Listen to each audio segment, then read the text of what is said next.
escuchan? ¿Hay problema con...? ¿Escuchan bien, no? ¿Sí? ¿No se oye? Perfecto. Bueno, buenos días. Voy a ser muy breve porque estamos con el tiempo un poco apretado. Un resumen rápidamente de nuestro distinguido panel. Tenemos en orden de los que aparecen en el programa al fiscal, un fiscal peruano, Rafael Vera Barba, el doctor Mariano Federici, que es presidente de la Unidad de Información Financiera de la República Argentina, Loris Sanata, que es historiador y periodista italiano, y Tiziana Polesi, presidenta del CERICE, Libertad Venezuela. Vamos a tener una ronda primera de 10 minutos. Le ruego a los distinguidos miembros del panel, que sean respetuosos del tiempo. Por favor, Loris, adelante. Entonces, ¿cambiamos el orden respecto a mí? Sí. Bueno, perfecto, muchas gracias. Buenos días a todos. Para mí es un gran honor, la verdad, estar aquí hoy. Bueno, yo no soy ni juez ni jurista ni nada, soy un académico italiano y por lo tanto al tener que hablar de la relación entre la corrupción y el populismo hablo más bien como especialista de populismo, porque hace 30 años que me dedico a estudiar esos fenómenos en Iberoamérica, el peronismo, el castrismo, el chavismo, de ser una forma de deformación profesional o de masoquismo profesional y tan diferentes entre ellos, pero tan parecidos al mismo tiempo. Y entonces lo que voy a contar no es una experiencia personal, como pueden hacer otros miembros de esa mesa, sino que es una reflexión sobre la relación peculiar que exista entre el populismo y la corrupción. Porque claro, no es cuestión de que los populistas o los regímenes de tipo populista sean más o menos corruptos que los demás. No, ese es el tema. El tema es la naturaleza de la corrupción en los fenómenos populistas. Y por supuesto tienen que ver con el Estado de Derecho. Es decir, que allí a donde hay Estado de Derecho, bueno, la corrupción, que es lamentable pero existe, se puede combatir. El tema es diferente en lo populismo, porque los populismos están fundados en una visión del mundo que está intrínsecamente opuesta al concepto mismo del Estado de Derecho. Y ese es el breve análisis que yo hago. Claro que para hacerla y para llegar a hablar al final de esos 10 minutos que tengo de la corrupción y de la peculiar visión de la corrupción en el mundo moral, diría, o inmoral, si queremos, del populismo, tengo que dar una pequeña definición del populismo. No se preocupen cuando un académico dice voy a dar una definición de populismo, ya es para cortarse. O sea, hay definiciones que llenan libros, ya. No, la mía después de 30 años se ha ido achicando cada vez más y hoy en día tengo una definición muy minimalista, súper minimalista. O sea, finalmente el populismo, yo creo que en su núcleo esencial, y lo veo en todos los fenómenos populistas que he estudiado a lo largo de mi profesión, de mi carrera, es una nostalgia de unanimidad. Y fíjense que es un imaginario de tipo religioso, finalmente, y por eso yo llego a estudiar el populismo a partir del estudio de la relación entre la religión y la política en la historia latinoamericana. O sea, es un imaginario religioso en el sentido que la parábola de lo populismo, si nosotros le sacamos lo contextual de la historia en cada época, la parábola del populismo más o menos es siempre la misma, y es una parábola bíblica si lo piensan, y es la misma parábola de todas las religiones, y no casualmente las religiones duran siglos, y no como los gobiernos que duran años. O sea, es la idea de que existía un pueblo mítico, diría su santidad, un pueblo mítico que era un pueblo virtuoso. O sea, la premisa es que la condición natural del hombre sería una condición de felicidad, de armonía, de falta de contradicción, y que finalmente, bueno, es el hombre en el paraíso terrenal, ¿no? El mito de Adán, qué sé yo, y bueno, y finalmente una causa de corrupción lo echó, el vicio, el pecado, lo echó del paraíso terrenal. Y claro que en la historia, y si uno lee los populismos, claro que ese fenómeno de corrupción tiene nombre y apellido, ¿no? Generalmente es, bueno, a partir de la Reforma Protestante, la Ilustración, el liberalismo, el capitalismo, todo eso fue lo que corrompió el hombre que era naturalmente virtuoso. Y bueno, y en ese sentido, entonces el fenómeno populista es un fenómeno de redención, ¿no? Enrique Krauss escribió mucho sobre los redentores y todos esos fenómenos de que estamos hablando, los populismos, son fenómenos redentivos, finalmente escatológicos, finalmente la idea de que el líder populista tiene la oportunidad y por eso es un redentor, efectivamente, y juega el rol del redentor, no importa que sea un redentor efectivamente religioso. En Iberoamérica generalmente sí se apela al imaginario de la religión antigua, de la antigua cristiandad, pero generalmente es un fenómeno secularizado, o sea, es una forma de crear religiones políticas, por lo cual toma de la mano el pueblo, un pueblo mítico, un pueblo que se supone que es un pueblo virtuoso si algo no lo hubiese corrompido y lo acompaña hacia dónde. Bueno, no le promete una mejoría o una reforma de su existencia, no le va a decir te doy un poco más de ocupación, te ayudo a emanciparte, te doy la posibilidad de ser un hombre más realizado en tu capacidad. No, le promete la tierra prometida, ¿no? O sea, la solución. Como decía, yo me hago un poco de publicidad, acabo de escribir una biografía de Fidel Castro que no casualmente se va a titular El último rey católico, porque efectivamente si uno analiza el estado teocrático de los jesuitas en las misiones del siglo XVII y mira lo que intentó crear Fidel Castro, llama la atención, parece que los siglos no han pasado, es el mismo concepto que lo encontramos en Hugo Chávez, por supuesto, que existía en Eva Perón, más que en Juan Perón, para decir la verdad, en el levitismo. Bueno, todo eso es una idea redentiva. Yo, decía Fidel Castro, he creado el Estado perfecto. O sea, no, más o menos bien, el Estado perfecto. Ahora, claro que esa idea de la perfección tiene que ver con la corrupción y con la peculiaridad de la corrupción en los casos del populismo. Porque si de verdad este es el imaginario populista, entonces, ¿dónde triunfan los populismos? Bueno, lo que los populismos piensan haber realizado y están convencidos de haber realizado, ¿qué es? Es una comunidad de fe, es el paraíso terrenal, efectivamente. Ahora, en el paraíso terrenal, la idea de un crimen, en el Estado de Derecho un crimen, la corrupción, es ilegalidad, es falta a la ley, es violación de la rule of law. Pero no, en el imaginario de tipo redentivo del populismo, la corrupción es un pecado. Es un pecado finalmente, o sea, no tiene que ver con la ética de la responsabilidad, no tiene que ver con la ética de la legalidad, tiene que ver con la ética de la culpa y del perdón. Y eso cambia muchas las cosas y hace que sea mucho más difícil combatir la corrupción en los casos de populismo, porque los populismos no aceptan controles. Como decía siempre el viejo Fidel, decía, bueno, aquí no va a llegar nunca la famosa separación de los poderes del famoso Montesquieu. Y tenía razón, porque efectivamente no llegó nunca, y los casos que estamos viendo hoy, Nicaragua, Venezuela, en cierta medida pasó en el pasado en Ecuador también, bueno, la primera cosa que intenta hacer el populismo en nombre de ese pueblo mítico es efectivamente eliminar la separación de poderes, la falta de controles. Entonces, si esto pasa, a esa altura, ¿qué pasa con la corrupción? Bueno, en realidad no depende más de la ley, depende de la cercanía o de la lejanía de la fe, de la fuente de la fe. O sea, el límite, la frontera entre legalidad e ilegalidad termina casi desapareciendo, porque en realidad lo que determina la posibilidad de punir, de castigar la corrupción es una cuestión de fidelidad ideológica, política, religiosa al régimen de turno. Y atención, porque por lo que vi en mi experiencia en los fenómenos populistas, al desaparecer esa línea clara entre la legalidad y la ilegalidad, porque todo eso depende de la fidelidad o infidelidad a la nueva religión del populismo, bueno, eso determina una extraordinaria inseguridad jurídica. Y eso determina pasividad, conformismo, obediencia entre la población y miedo, por supuesto, y miedo. Entonces, si es así, yo creo que el tema de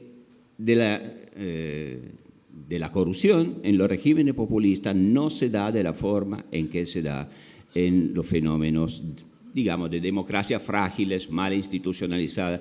Les hago un ejemplo, los amigos argentinos lo conocen seguramente mejor que yo, pero que son esos ejemplos que hablan mucho más de infinitas teorías. Hace pocos días, un juez argentino, que fue juez constitucional, si recuerdo bien, ¿no?, durante la época kirchnerista, el juez Zaffaroni, muy vinculado al kirchnerismo, para decir la forma de pensar la corrupción y la ley por parte de un imaginario populista.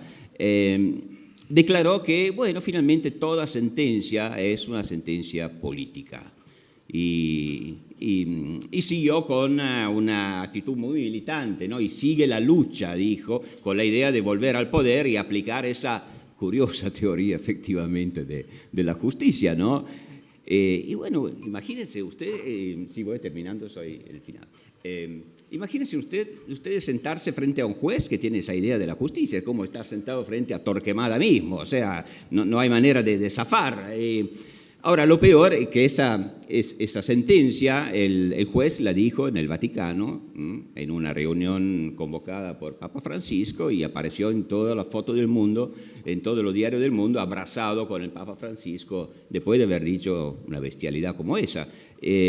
Bueno, el tema es eso precisamente, que en la visión de populismo, y esa es la frase final, ya lo dejo, termino, la justicia no es un elemento de control del poder, sino que es un instrumento del poder, es un instrumento de moralización de parte de un poder que por lo tanto es concebido como un Estado ético y que quiere monopolizar y homogeneizar el pueblo en sentido populista. Muchas gracias.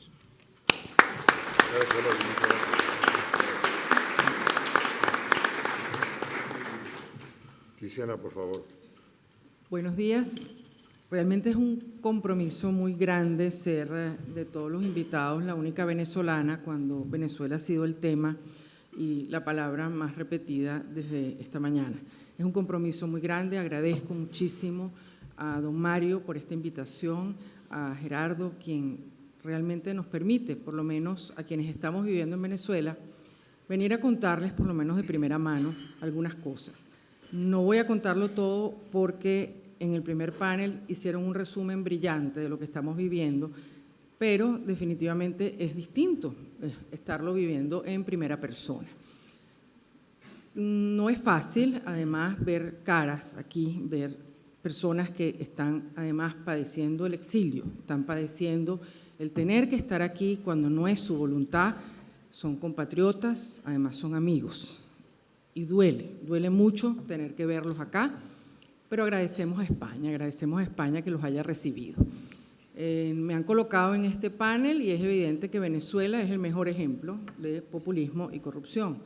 Y quisiera yo más bien aferrarme al futuro.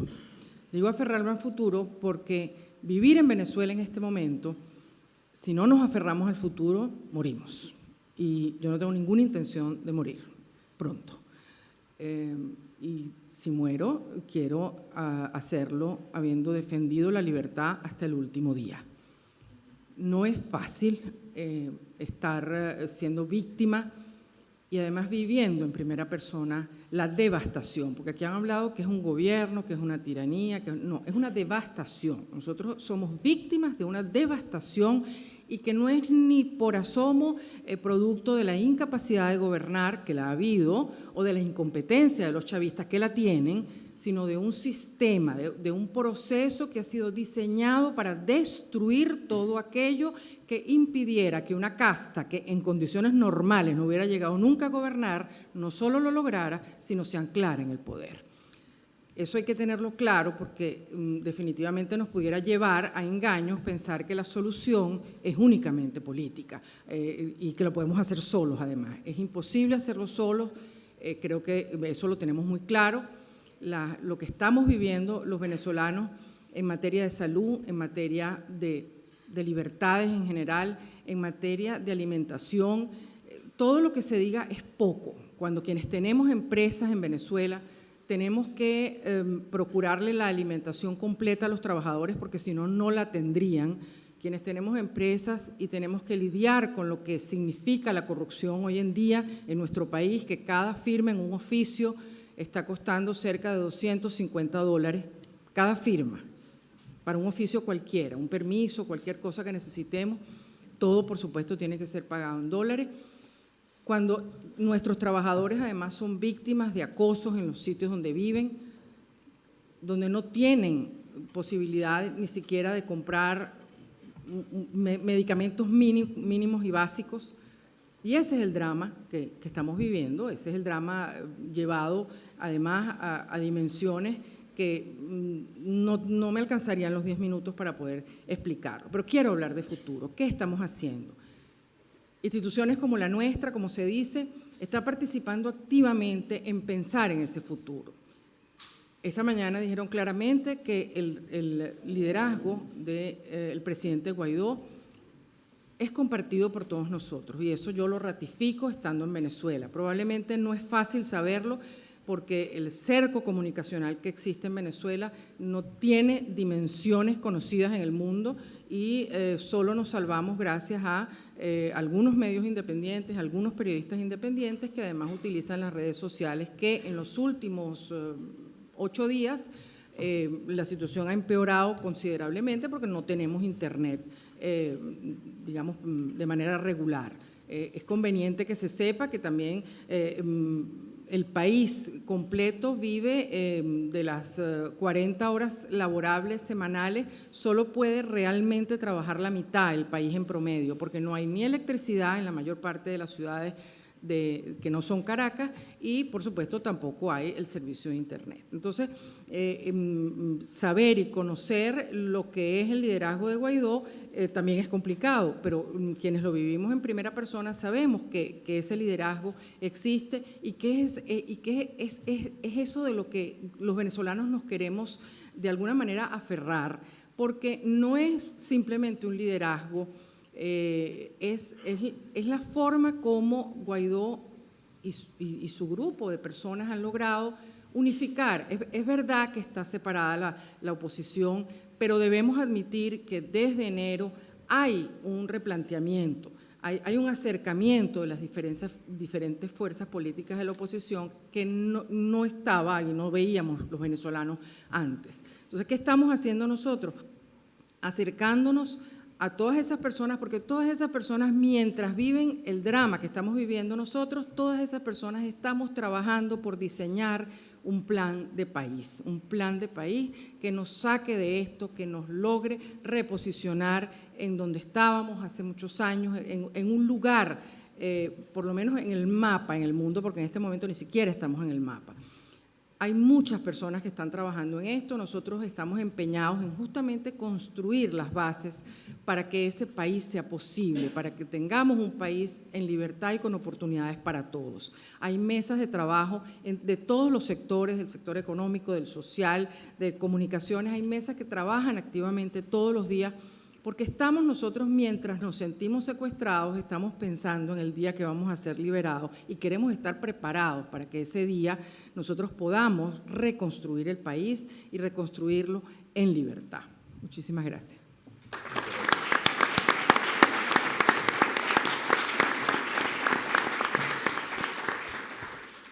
Bueno, como peruano me voy a tomar una pequeña libertad para hacer un comentario del siguiente miembro del panel.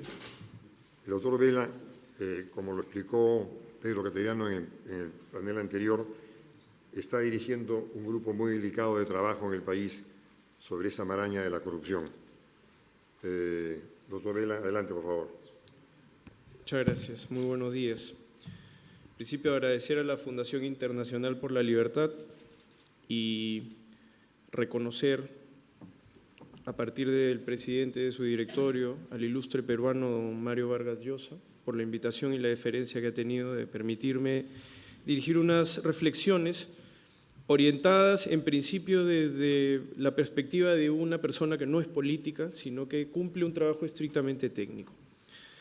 Y desde esa perspectiva, cuando se abarcaban los temas relacionados con la corrupción y el populismo, busqué cambiar las reflexiones y la orientación de todo lo que vivencialmente venía a transmitir, en principio porque mucho de ello ya se dijo a través de la integridad del doctor Pedro Cateriano, que es un político íntegro, reconozco, porque de hecho ha descrito tal cual las circunstancias de cómo es que la sociedad peruana está enfocando un grave problema de corrupción y de cómo es que la propia sociedad se ha organizado a través de sus autoridades para buscar encontrar una respuesta eficaz ante lo que es una circunstancia que puede ser hasta cíclica, a partir de lo que también el mismo doctor Cateriano reveló, es decir, de que probablemente no aprendimos del todo la lección de lo que había significado la etapa de grave corrupción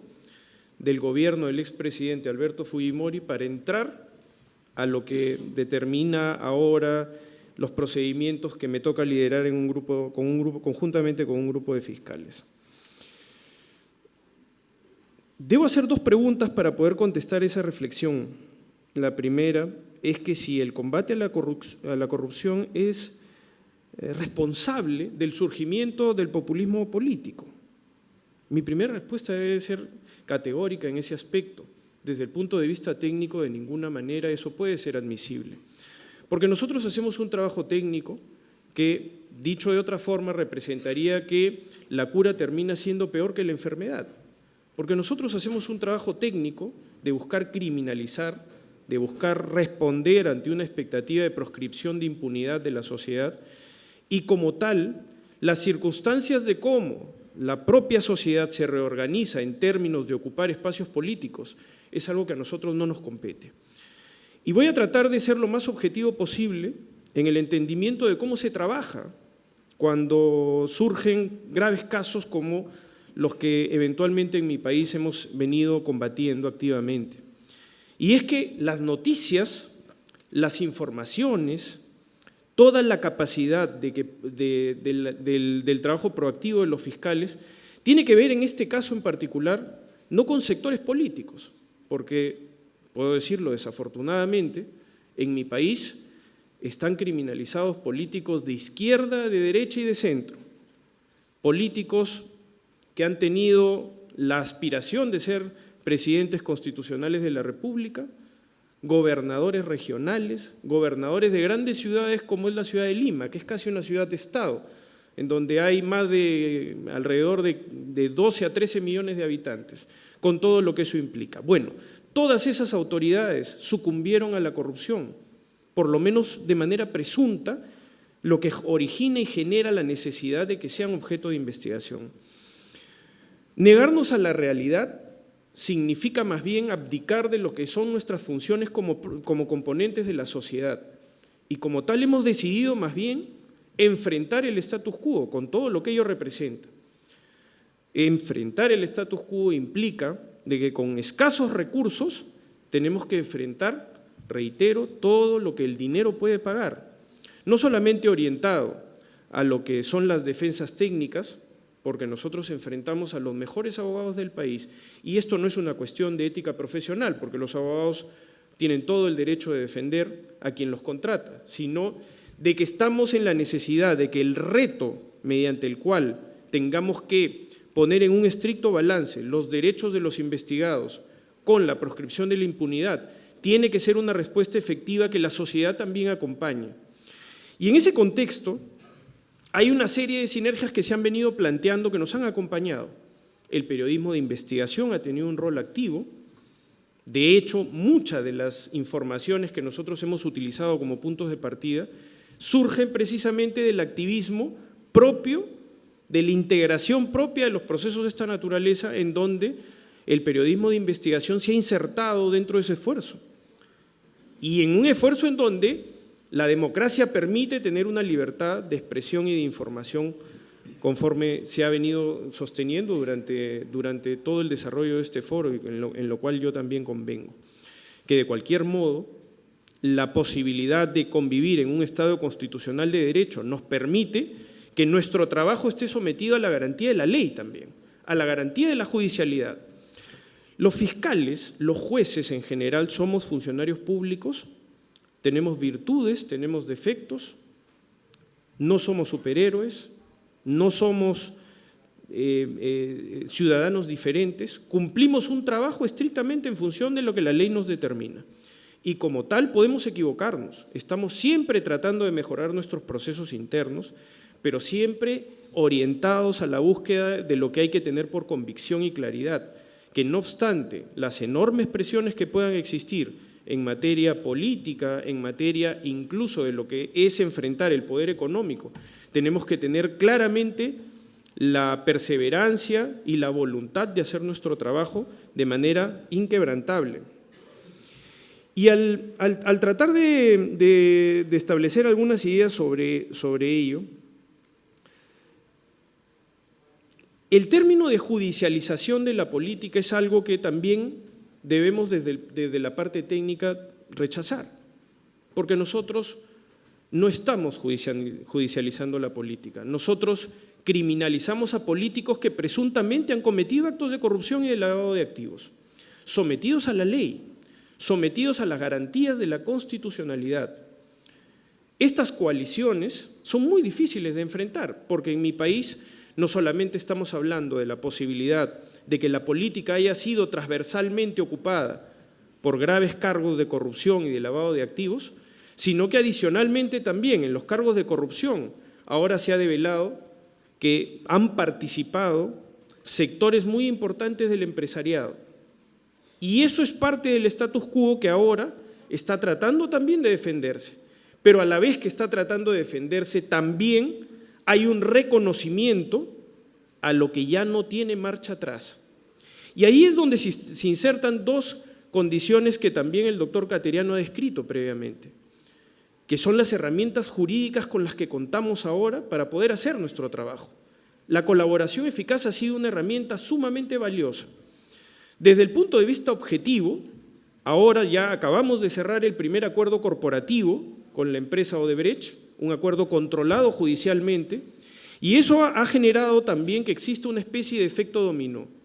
Nosotros tenemos 50 personas que son aspirantes a beneficios por colaboración eficaz y tenemos ya 5 personas jurídicas de por supuesto un importante tamaño que están solicitando también acogerse a los términos premiales, admitiendo la culpabilidad de los graves hechos que cometieron. Desde ese punto de vista, lo contributivo que ha sido un mecanismo de esta naturaleza termina siendo realmente utilitario para la averiguación de la verdad y para que la sociedad se sincere también respecto a lo que era un modelo de hacer negocios, en donde no incomodaba el incrementar dentro de los presupuestos el presupuesto de la corrupción, porque era una fórmula de hacer negocios sin problemas.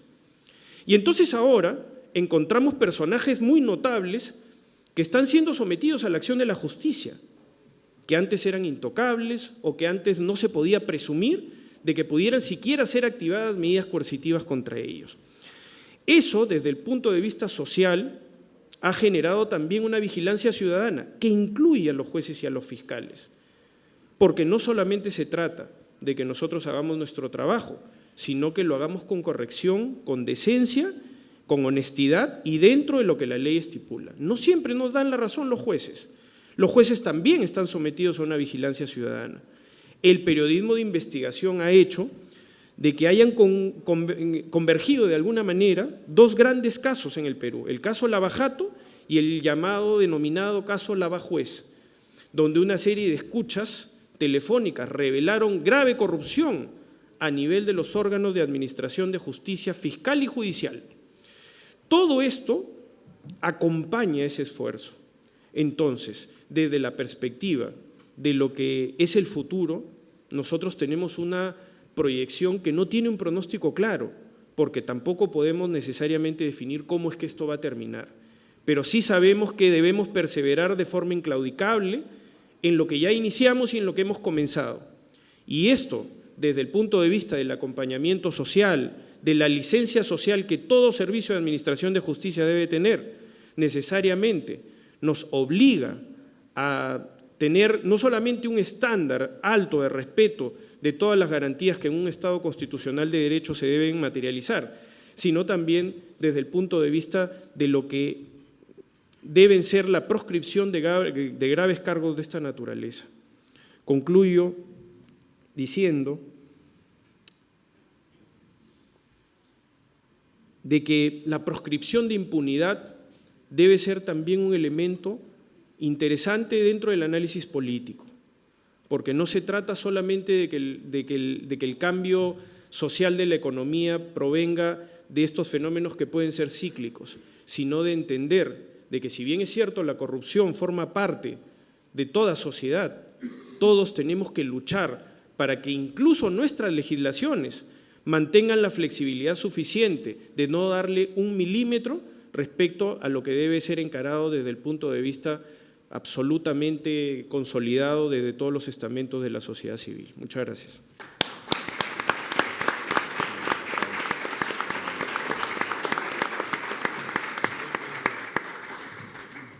Mariano, por favor, adelante. Bueno, muchas gracias. Muchas gracias a Mario, a mi amigo Gerardo por la invitación. Un honor estar aquí. Simplemente antes de empezar, aclarar que presido una unidad que es autónoma y operativamente independiente del gobierno argentino, por lo tanto, mis opiniones no representan necesariamente las del gobierno nacional. Tampoco tengo registrados los derechos de autor, así que pueden hacerse de ellas. Pero bueno, Argentina está, a mi juicio, atravesando uno de los procesos más reveladores de su historia en materia anticorrupción, ya que la matriz corrupta que imperó en la administración de la cosa pública y en los grandes negocios con el Estado ha quedado hoy expuesta de una manera irrefutable, en parte, al igual que en otros países, gracias a la legislación que adoptó la figura del arrepentido o de la delación premiada, impulsada en Argentina por el actual gobierno del presidente Macri. El exponente más obsceno de estas revelaciones es, sin lugar a dudas, el kirchnerismo. En efecto, los fallos de los jueces federales que investigan la corrupción permiten constatar que entre los años 2003 a 2015 el país estuvo gobernado por una verdadera asociación ilícita, liderada por quienes detentaron las más altas magistraturas del poder y dedicada al saqueo del Estado argentino. ¿Suena duro? Por supuesto que sí, lo es mucho más para un argentino, pero es así como lo expresan los jueces sin medias tintas.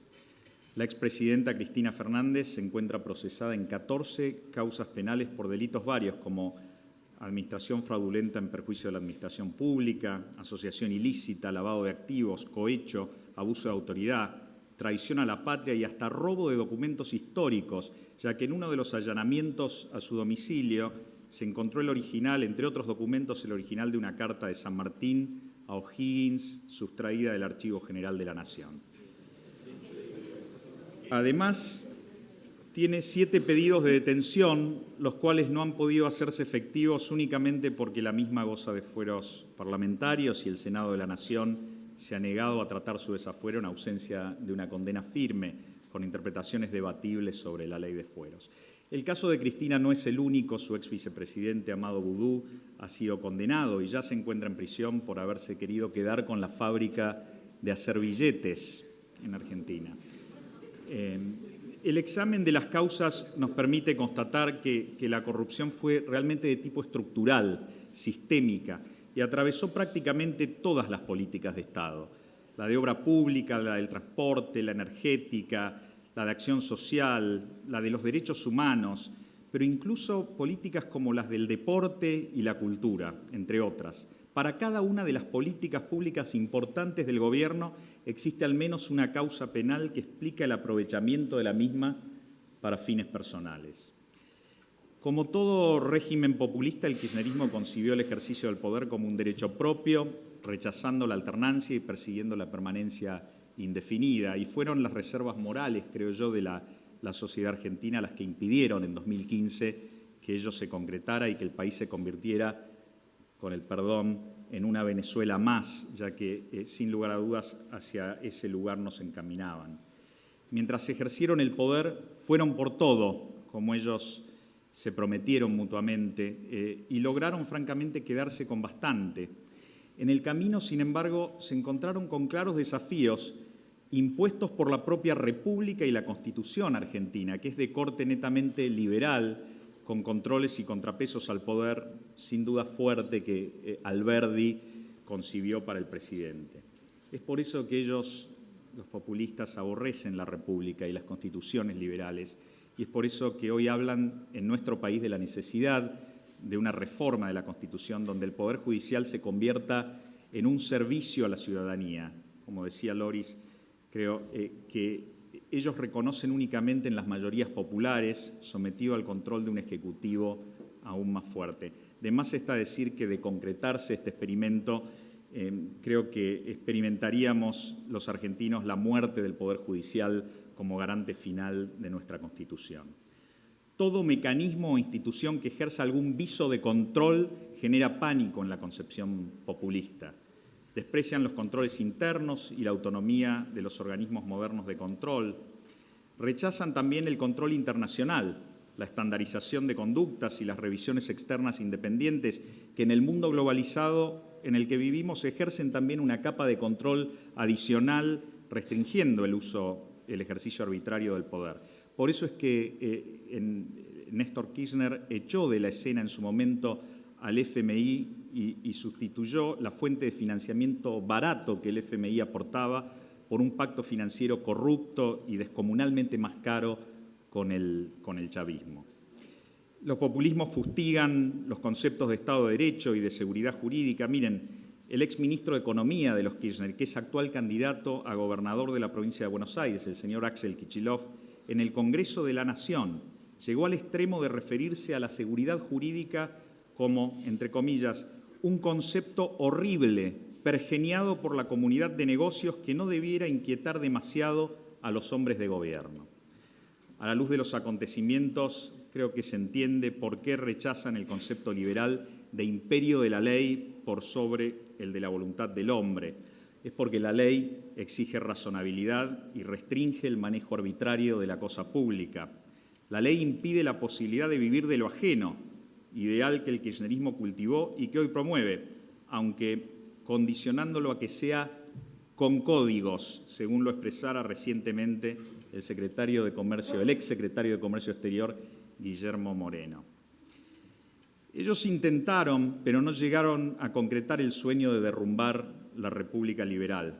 En el camino se robaron todo, pero los resortes institucionales terminaron funcionando y fue quedando de a poco revelada la verdadera cleptocracia que, a mi juicio, protagonizaron. Hoy el kirchnerismo es oposición al gobierno y persigue con astucia la recuperación del poder. No voy a entrar en elucubraciones políticas porque no es mi trabajo, pero desde nuestra mirada creemos que se trata para ellos de una cuestión de supervivencia. La recuperación del poder permitiría, en su visión retorcida de la institucionalidad, asegurarles la conquista de la impunidad, y ese es el objetivo central que a nuestro juicio persiguen. La estrategia de defensa por la vía del derecho ya no les alcanza y es por eso que hoy se concentran en obstruir las acciones de la justicia argentina, sembrando temor entre los jueces, a quienes preanuncian también su venganza de manera pública y abierta. Atacan las acciones de la justicia calificándolas de guerra jurídica, lawfare le llaman, y financian operaciones de inteligencia y campañas mediáticas tendientes a desacreditar todas las investigaciones en su contra. Pero quisiera hacer una reflexión también sobre el rol que tuvieron también en nuestro país los empresarios, porque los Kirchner no operaron solos y como el tango se baila de a dos, es importante entender también la responsabilidad que tuvieron los empresarios que por codicia participaron de esos esquemas corruptos, llenándose los bolsillos de manera ilícita con el dinero de los argentinos. Muchos de esos empresarios también se llenaron la boca durante años criticando al populismo y defendiendo la economía de mercado en foros locales e internacionales como estos. Falsos profetas del capitalismo, digo yo, ya que el verdadero capitalismo no se sostiene nunca sobre bases corruptas. Hasta que no entendamos la importancia que tiene la integridad en materia económico-financiera para el capitalismo, no estaremos en condiciones de desarrollar un verdadero capitalismo. ¿Capitalismo de amigos? Sí, eso puede ser, pero ese no es el capitalismo de libre mercado que promueve el avance de nuestros pueblos.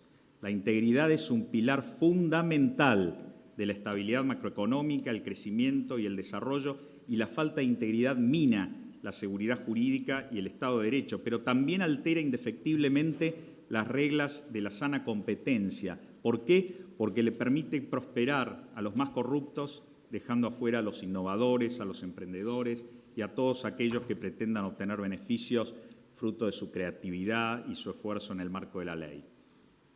Esta falta de integridad desalienta la inversión, la sana inversión, especialmente la inversión de mediano y largo plazo que necesita de estos pilares para asumir riesgos en el tiempo y que es precisamente el tipo de inversión que nuestros países necesitan para generar fuentes de trabajo dignas que permitan sacar a la gente de la pobreza y favorecer su progreso.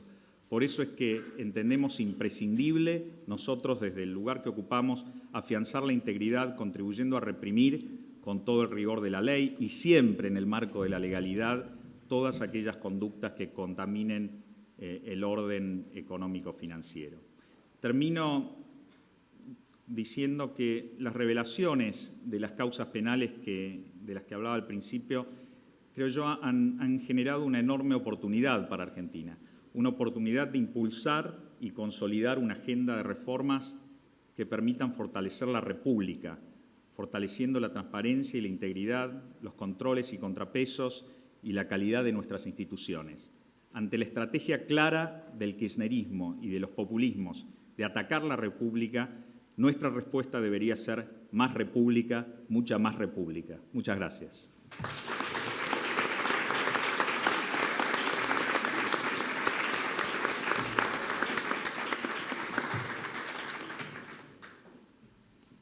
Realmente no tengo tiempo para una segunda vuelta.